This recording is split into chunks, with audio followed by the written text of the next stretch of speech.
Someone once told me that the fact that I'm so concerned about being a good mother is probably an indication that I'm doing a pretty good job.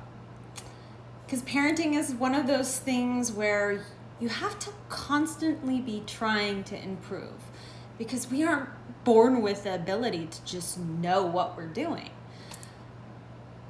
Now that said, I'm here today to acknowledge something that's really challenging. It's a reality that I've kind of come to understand. And that reality is that regardless of my desire or effort, regardless of how many parenting books I read or how much time I spend with my kids, the reality is that even when I'm being the best mom I can possibly be, it might not be enough. See, there's this trend in our society that's villainized masculinity, really. We've stopped valuing what fathers bring to the table, what men bring to the table. And as a result, we see that permeating our young culture. Okay, the youth in our country are seriously suffering, specifically boys. And as a mother of a boy and a girl, I am most worried about how fatherlessness is impacting my son.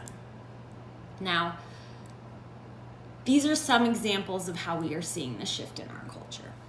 27 of the deadliest mass shooters came from dad-deprived families. 93% of the prison population is male, and of that 93%, 97 of the men in our prisons come from dad-deprived upbringings. This is a constant increase right now. There's an increase in mass incarceration that we've heard about. But what we're not discussing is why, like from that developmental standpoint. We're blaming it on the cops and the culture and on masculinity, but the reality is that it's a deprivation of strong, positive male role models in the lives of these boys that are setting them onto a path of antisocial behavior. Because the reality is that dads do things differently than moms. And it's equally essential to the upbringing and total socialization of our children, especially our boys. Dads teach empathy. They teach the delay of gratification. They teach healthy levels of autonomy. And boys and girls suffer when they're dad deprived. We need to reverse this trend. There's a trend towards male underachievement that is everyone's concern, and it starts at home. See, these are our sons, and our young men are suffering, and these are the same young men that are going to be starting a life with our daughters at some point in the future. So if boys are in trouble, we're all in trouble. And it starts with a discussion about the importance, the imperativeness of having fathers as part of the equation. So I said that fathers teach empathy. They do this, oddly enough, through rough and tumble play. Now, it's been shown that by playing with dad in this kind of silly, rough, physical way, children are internalizing a plethora of messaging and socializing behaviors that are, and it's teaching them things like boundaries, empathy, appropriate levels of risk-taking. And the difference, this is key, the difference between being aggressive and assertive. I like to think of one example of the risk-taking behavior as the healthy relationship with risk, as the example of throwing a child in the air. Now, as a mom, I remember watching my kid's father do this and feeling a sense of panic. I was kind of like, because it's just danger kind of signals going off in my brain. But what the child is learning is that there can be an immediate danger, a threat, right? This is a risk, but ultimately somebody's there to catch them, and that the risk can be fun, it can be beneficial, it can be secure, it can be okay to take risks, right? As long as we do it in a safe way. I really like this quote as from Jordan Peterson and Warren Farrell, who is actually one of the leading academics in the field of the boy crisis, dad deprivation, and its impacts on our society.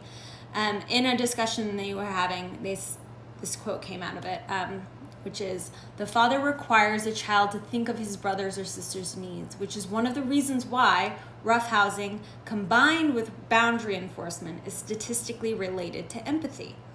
It requires a child to understand that somebody else has to be considered here, because you can't stick your elbow in your brother or sister's face in order to win at the roughhousing game. You have to know the difference between being assertive and being aggressive."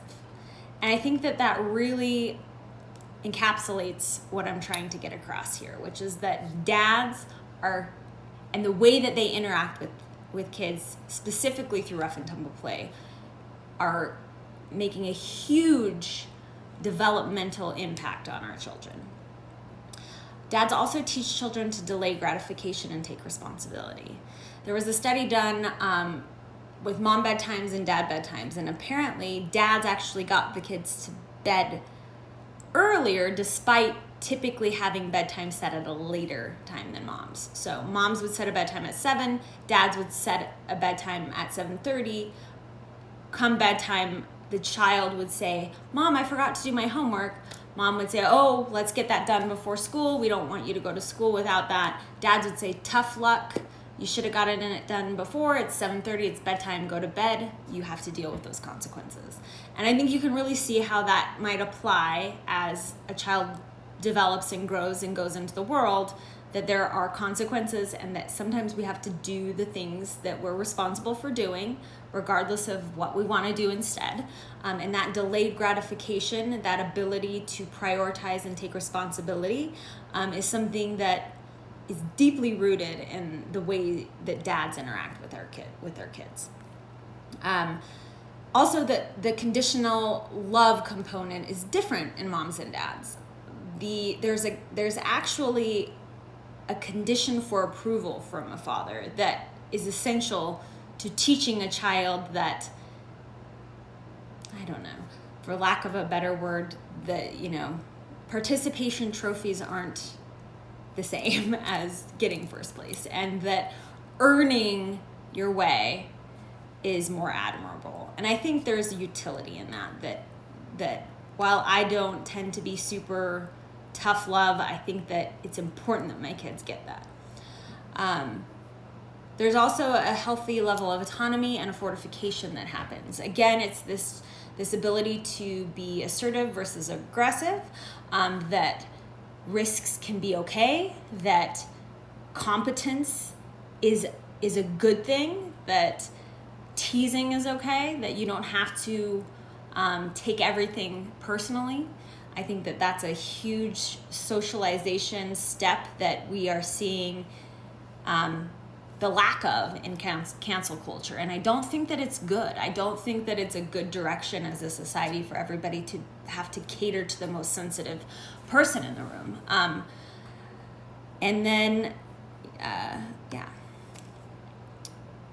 this was a conversation with Jordan Peterson and Warren Farrell, a different conversation, but the same two people. But they conceptualized it.